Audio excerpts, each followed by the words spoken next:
கீழ்மயிலம் மயிலியம்மன் ஆலயத்தில் பிரமோற்சவ விழாவின் 8ஆம் நாள் உற்சவத்தில் மூலவருக்கு 108 கலச பாலாபிஷேகம் நடைபெற்றது. விழுப்புரம் மாவட்டம் திண்டிவனம் அடுத்த கீழ்மயிலத்தில் அமைந்துள்ள மயிலியம்மன் ஆலயத்தில் பிரமோற்சவ விழா நடந்து வருகிறது.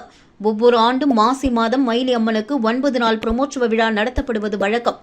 அந்த வகையில் இந்த ஆண்டும் மயிலியம்மனுக்கு கடந்த 6ஆம் தேதி முதல் உற்சவம் துவங்கியது.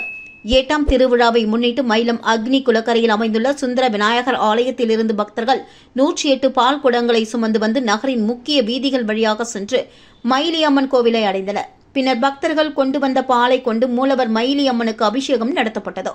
இதில் திரளான பக்தர்கள் கலந்து கொண்டு தரிசனம் செய்தனர்.